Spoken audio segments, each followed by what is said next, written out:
strike fear in your future playoff opponents. Like the way OG, like nobody picked Invoker, and they're like they reminded everyone that BZM can play Invoker. Like, hey, remember this hero in the playoffs. Like they may like force teams to like waste a ban on it when they would had no intent in picking it. So just doing something that seems ridiculous, like offlane Medusa, if it works, it's just going to be on the back of the minds of future opponents when it may not even be at all a serious strat.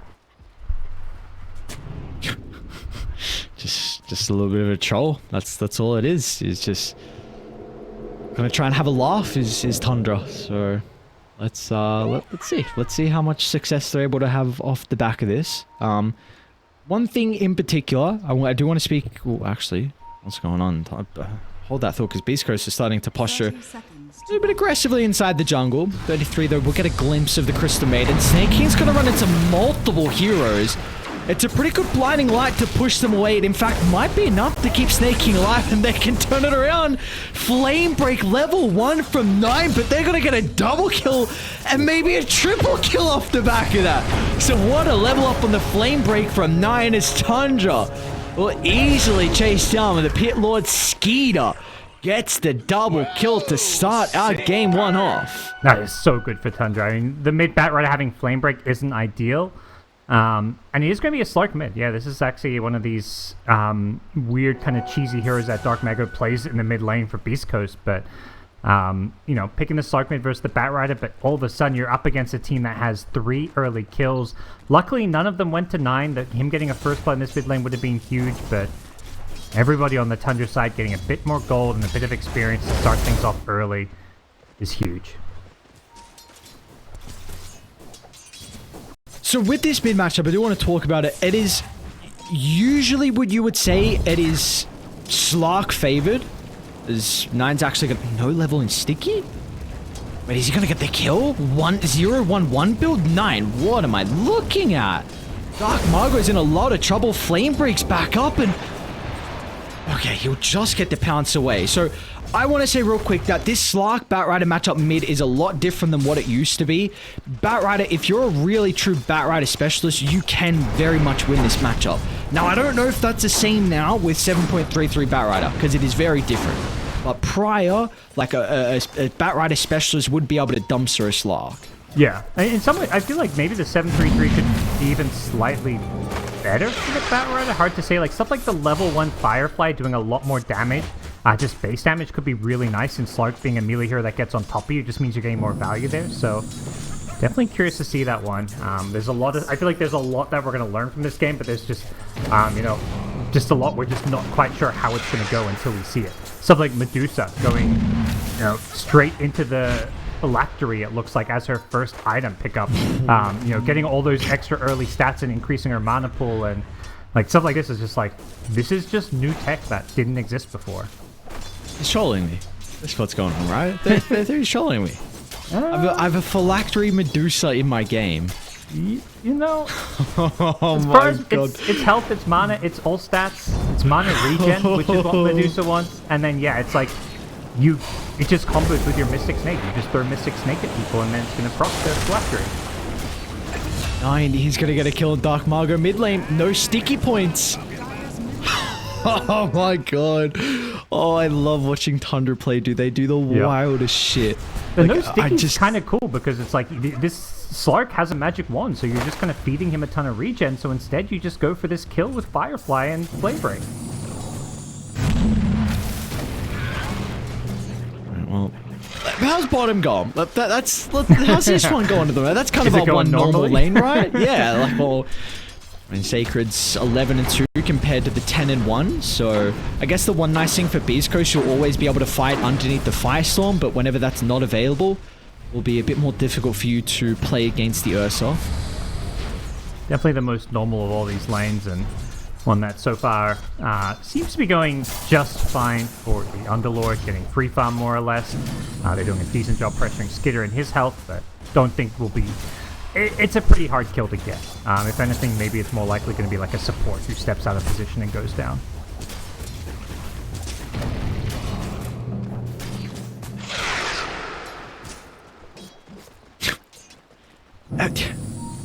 Dude, this top lane might... Alright, so if you can What's a snake cooldown? 10 seconds. Is Chakra, how much it... Oh, it's only 3-second reduction at level 1. This phylactery, man, I don't know. Like, a lot of people have been theory crafting on who they could use it on, but they might just be able to outspam this lane. And K1, the Bloodseeker doesn't jungle very well at an early stage. Yeah, this phylactery is... It's so much damage if you get it, like, really early on. Like, you know, over time, the damage is going to be less because everyone just gets tanky, but... Oh my god, another kill mid. 9 forces a pounce away. Okay, putting a lot of pressure mid, yeah. 0-1-3 build. And he's got a double bounty. Oh, he's loving life. They forgot him. So Nine's like, alright, I'm pretty much back up to full. I guess Dark Margot's going to be able to get both the water runes at least, so they'll take that away from the Batrider. Yep. That definitely didn't need those bottle refills, so...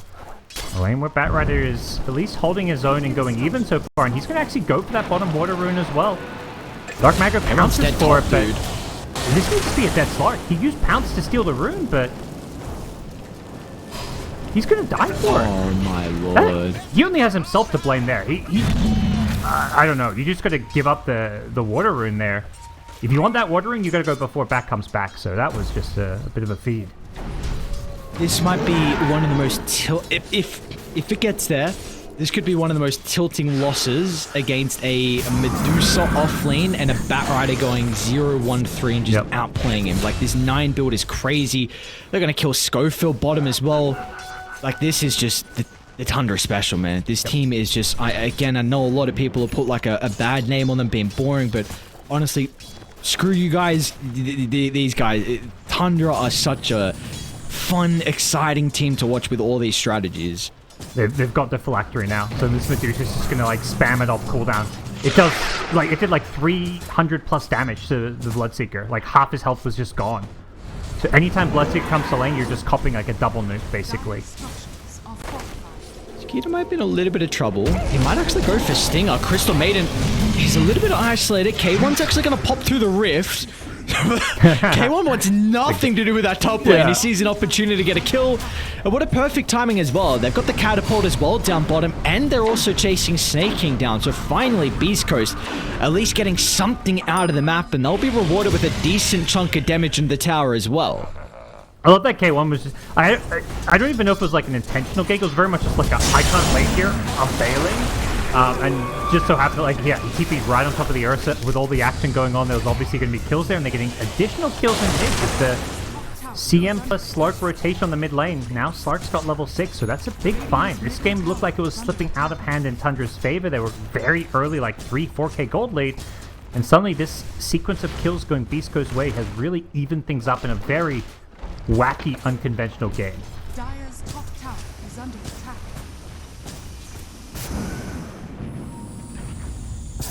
I'm all down for this unconventional game because we've been getting kind of the same. Well, we've just been getting some very, very one-sided games. So at least we've got. If this game is one-sided, at least it's with some really random heroes that we get to experience. Like 33 is going Boots of Travel next, who is probably dead. Actually, he's got the... Hang on, whoa. 33 is not dead. He's got the boys. Skeeter's going to jump in as well. And all of a sudden, with multiple heroes on Tundra, they probably won't be able to protect Saxa. But they'll just take down Sacred instead. 33's got so much damage with that third point in the Mystic Snake and Dark Margot. We'll finally be able to secure the kill. Don't get any more out of it, though, on the Slark. They want to re-engage. Slark just maybe wants to heal a bit first. But with just 2 heroes up here, they really need a +1 to TP in. Just TPs away before the pounce line. But that means 33's alone. So Stone Gaze and run.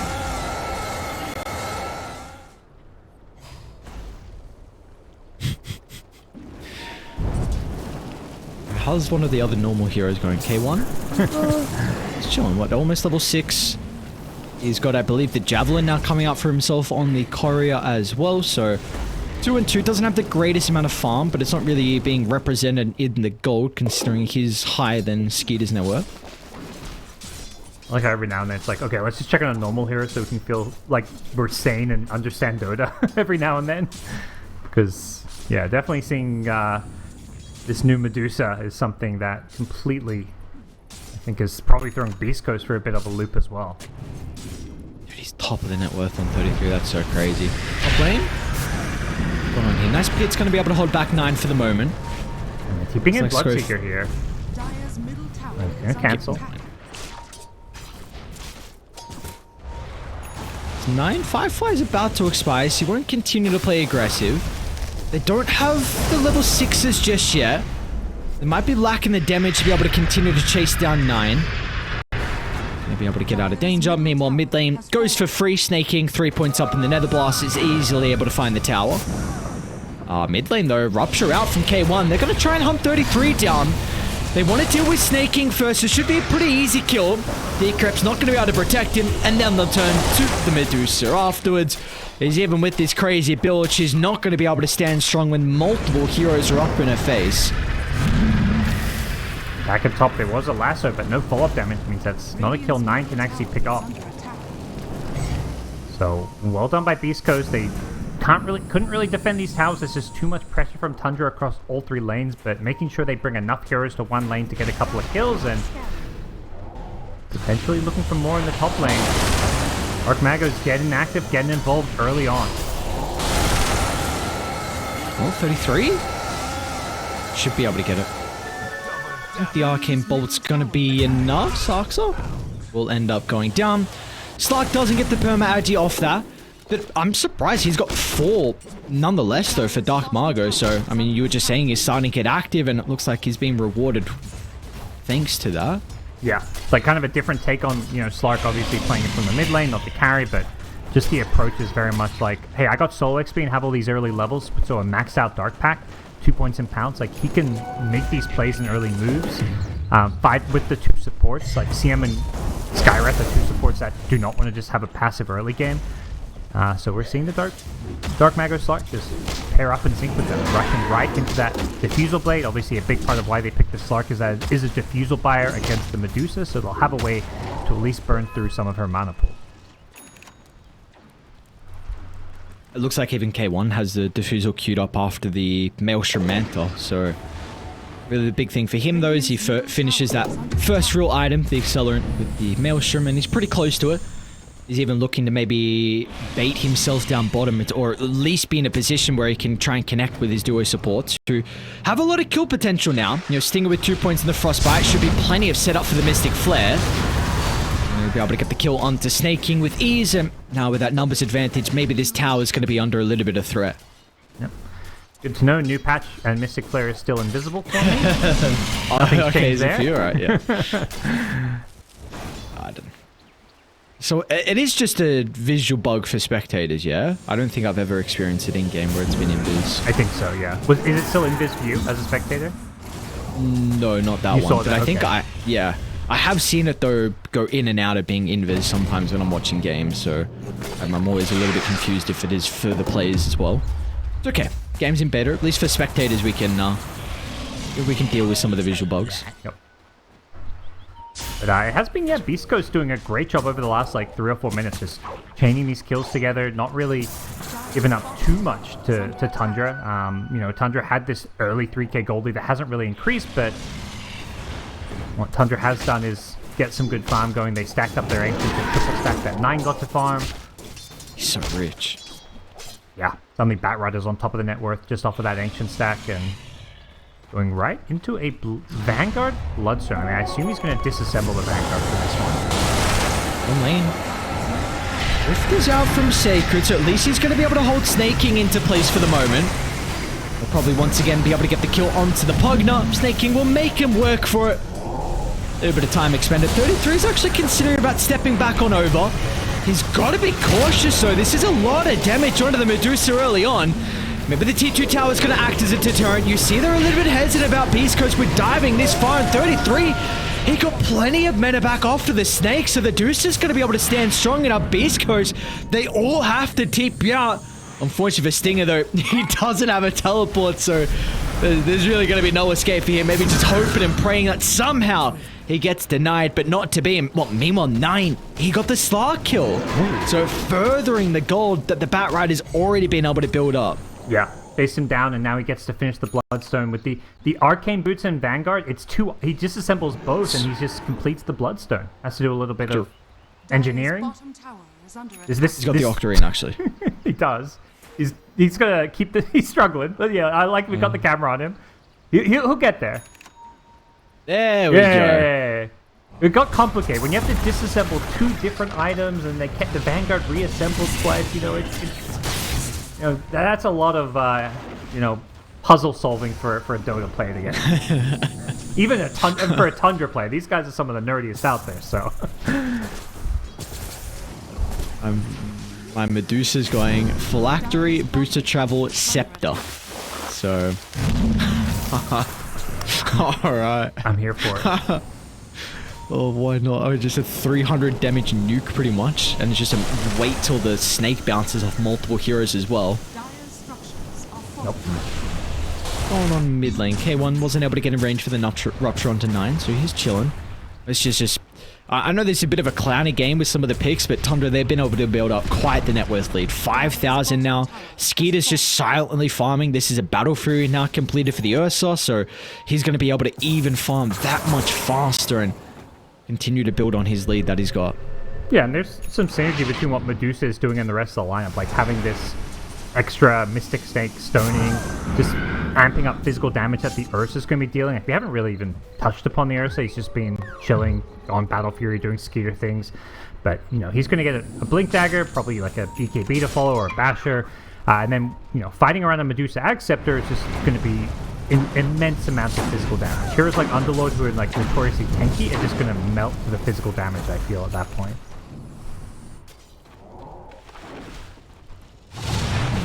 Pipes up, they're going to do a whole lot for Sacred. We'll stop some of the other damages. Meanwhile, again, Snaking just feels like he's the punching bag for Tundra constantly. Doesn't matter what game it is and what draft they have. It's another death for him, up to 5, and importantly, another stack for Dark Margot. So getting him closer towards the Acro Saber. But this is really this kind of big window you've got for Beast Coast now. This next 4 minutes of nighttime, you need to get a lot done out of the map. Yeah. Want to put the pressure on, Ursa's got Battle Fury. He can join these fights, but he's not really at his strongest, so there is a bit of a window here to make some moves and make some plays happen, but Tundra just going to walk himself in and protect it, so East Coast maybe caught wind of this, said make a beeline towards it and try and force that fight, but they are not in the neighborhood.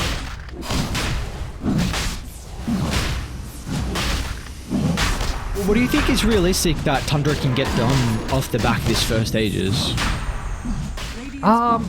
I think we're looking at them just like forcing fights wherever they have vision and whenever they kind of can. Whoa, hang on, this is a big kill. 9. Yeah. They're going to be able to catch a Batrider out. Multiple heroes starting to move on over just in case a further fight does occur. And that's a lot of gold given over. 399 to Dark Margot. Everyone else gets a decent chunk of change as well.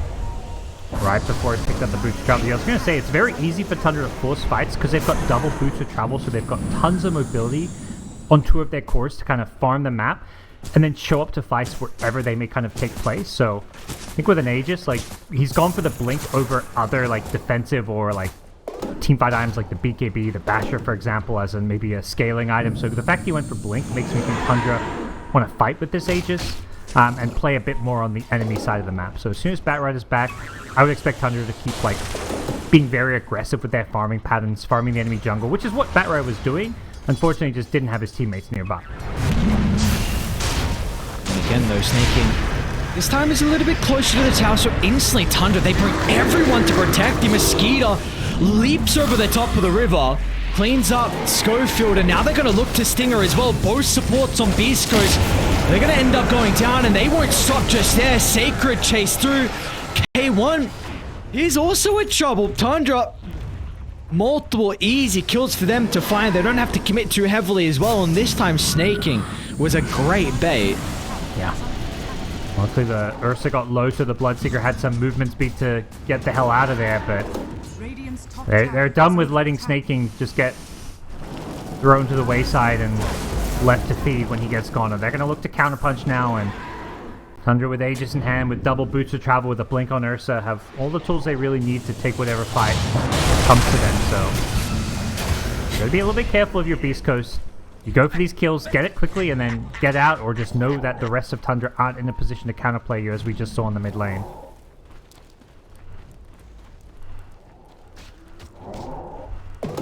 They're gonna maybe think about 9 bottom.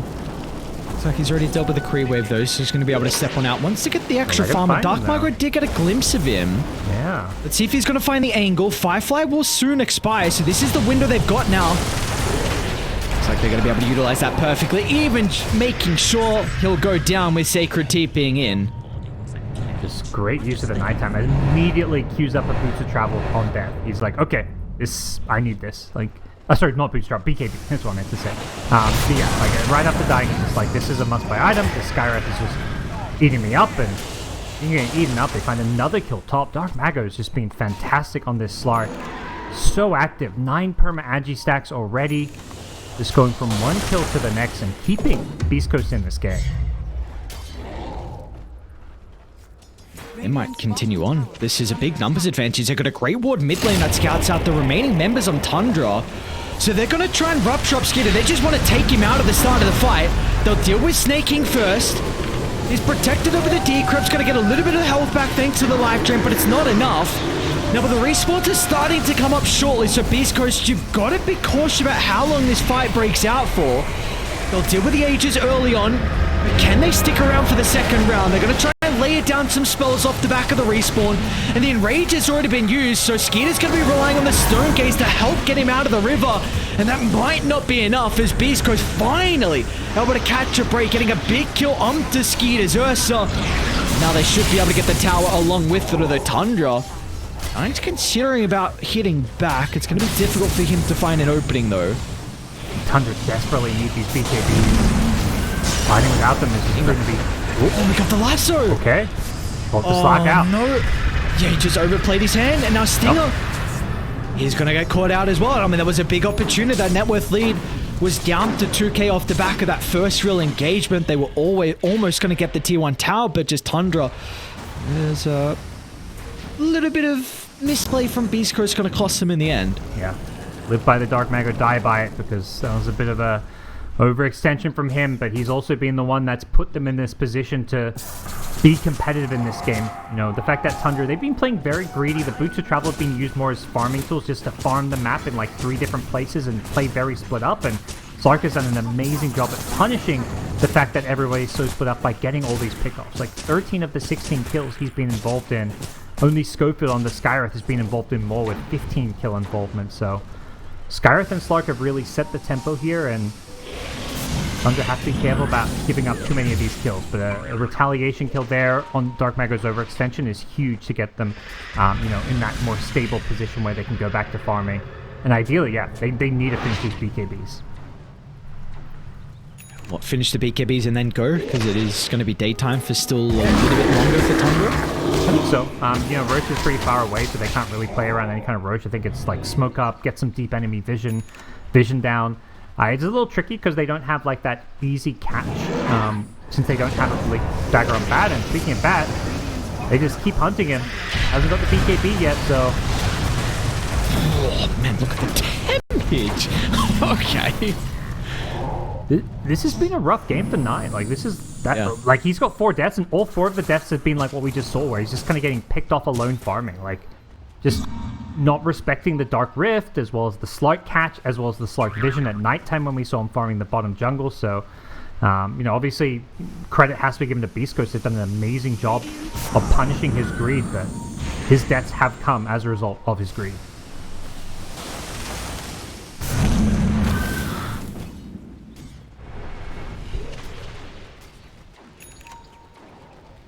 33 is like, maybe now it's time to go for a bit more of a normal item. And it's going to be queued up after the Scepter. See if they... Yeah, you know, no crazy stuff. Back in the common build for the poor Medusa. We'll see how he's going to be able to continue to scale. Very intrigued to see that one play out. But at least for Beast Coast, able to find a pretty big tower. They're still going to be cautious. Skeeter's in fighting set, but the BKB completed. Rupture's going to help get them some separation. Do they want to stick around though on Beast Coast? Dark Margot, beautiful timing with the Dark Pack. Able to get rid of Nine's ultimate, but looks like they've had enough with this small skirmish inside Tundra's territory. Yeah, Darkmago learned his lesson from last time to be very careful when fighting and playing around this Batrider. Any lasso on him could be disastrous, so good timing on the Dark Pact and both teams able to disengage. Still got both the supports smoked up on Beast Coast. Let's see what they're going to be able to do. I mean, Stinger's got a ward, so he might look to try and place one to set up for an eventual fight. Where are they rifting to? Oh, bottom lane, 9 again. Still without the BKB on the Batrider. We've been asking for it for such a long stage, but that's another death, and this was all set up thanks to that high ground cliff ward. They're using this Dark Rift so aggressively, so effectively. This was such a big buff to the Underlord, that 10-second decrease on cooldown. Pretty aggressive jump from Skeeter. No. And Rage is used early on as well, so now he's only got the BKB to play with inside the team fight. Dark Marco's going to pounce on him. Skeeter's in some trouble. He's going to look for the TP out. They'll be lacking the damage. Just snaking. The medic, of course, always in a prime position to be able to keep his cause alive, but maybe snaking with a sacrifice as a result to that, but he's done his job. Help Skeeter get out of danger. There'll still be some stacks though that Beastcoast are able to find nonetheless. Great controlled aggression from Beast Coast. They're not overcommitting on any of these kills. You know, Ursa understanding like, I just got a BKB TP out of this one once the Enrage was down, and the second the Enrage was used, that's when Beast Coast do commit. Like, okay, this Ursa's vulnerable, let's go on him. They force the BKB, and Ursa, if he doesn't TP out there, is just completely dead, so Beast Coast in a position where they can control maybe Roshan when it respawns. And it's nighttime once again, so this big advantage goes their way with the Slug Vision. Reward though. Okay. The sentries currently being held from Dark Margo, so seems like we're in a bit of a scary stage of this game. Honestly, I must say, I know they're experimenting, but we're not really getting too much impact out of Medusa in some of these fights. I don't know if that's going to change with them playing 5-5 and maybe with different outcomes and different start to the team fights, but yeah. I'm curious how it feels like they can actually team fight now because they've got BKB on Batrider. Like up until this point, it hasn't really felt like they've been team fighting with their key items. So now that they've got them, they can structure a team fight with Batrider in the front lines with his BKB, finding a target to go on, the Ursa following it up.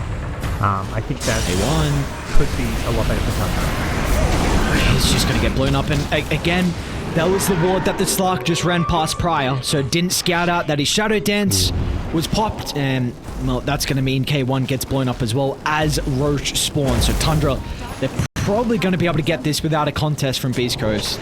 That's huge, yeah, because I actually thought this was very likely to be Beast Coast's Roach. Beast Coast smoke up, they're headed towards the pit, but Ursa, as always, kills Roach incredibly fast. I don't actually think they're going to be here in time. Sky is going to try and come through the rift. They've got a great ward on the cliff as well to be able to scout this out. This is all Tundra's fight.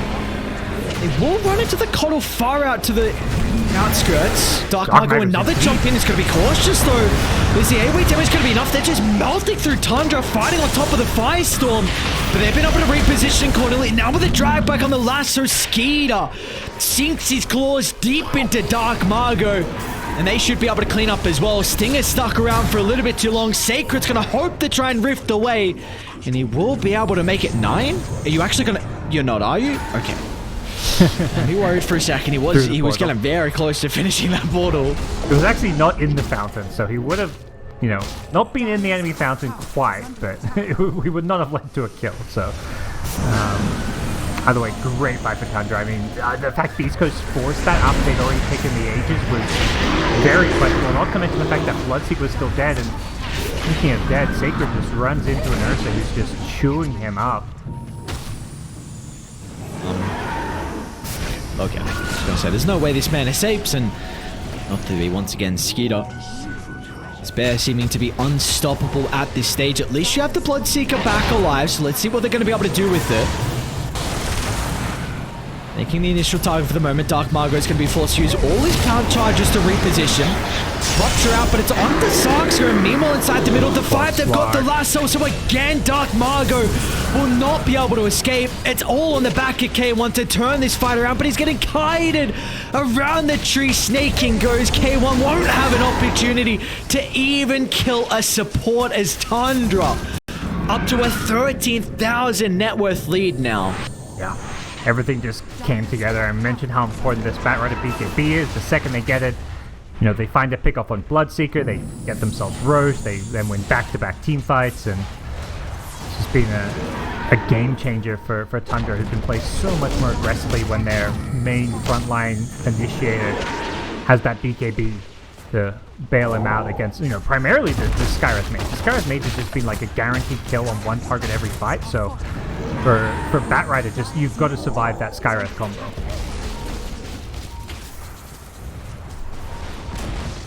Dire's middle tower is falling. See if they want to try and take the fight. Tundra, oh, 9, that's an aggressive jump. I guess the Bloodseeker's still dead for a little bit of time, so there's a big numbers advantage for Tundra to work with. They're going to try and look to buy back and still take this engagement deep inside their own territory. This 33's isolated from the team, deep onto the T2 tower, but it might not matter though. 33's ever so survivable, and K1 is not. Death Shroud's going to buy him some time, but as soon as he steps out from the cover of the Shroud, K1, he'll still go down. The BKB was on cooldown. It's finally back up, but it's just too late for him. And they've already been cleaning up. Tundra, oh my lord. There was a couple of missteps throughout the mid-game, but ever since then, this game has gotten very much out of control. And Medusa with a 3k mana pull, the Octarine Core now. Just absolutely insane. They kill the enemy Tormentor, get themselves the Axe Shot on Coddle, so they now have a recall to play around. Wow, so he got very useful spell. Okay, 90 down. Well, you get the punish on Dark Mago. Haste up as well. Should be okay once he picks up the haste. Unless he gets perma-bash with Blink shortly. Yeah. He's even considering about going back in. Hang on, this kind of... Boy, hey, this is super ballsy. Dark Margo? Man. Alright. He didn't even use the haste. He's like, I'm fine. He knows his limits though, so we'll see. At least they don't get anything more out of the couple of kills they got, just that T2 tower. He's still got the Fury swipes on him, but Skeeter is a little bit too far away to jump as well. Now with Abyssal, I mean, if he had that prior, that's probably a dead Slark.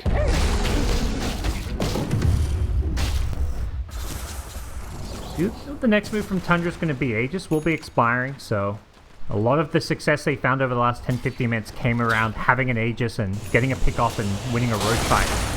So, something they can necessarily rely on for a little bit here. You know, this Medusa build is the perfect, like, guess the hero with the items. Yeah. Who in their right mind would guess Medusa with this build? It'd take you so many guesses to even... I don't know. You probably go through like half the hero pool. I mean, maybe something, I don't know, maybe it's something that's like featured in pubs and some people have like caught wind of this, but definitely something new for me. He's got his 20 talent now, so +2 snake bounces as well. Even got the ceremonial robe, so one of the nicer ones, I suppose, with this build. Lower the resistance. We'll see. Also Debating snaking again. Okay, just... Ceremonial robe also gives 350 mana, buffed up from 250 mana in the previous patch. Nice jump. 9. He's going to be able to drag Sacred back in the middle as well. So not only will they get the kill onto Stinger, Sacred, the offlaner too, will go down.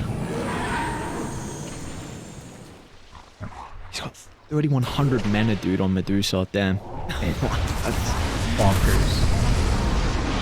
He's got a high ground and Skeeter's just looking for kills.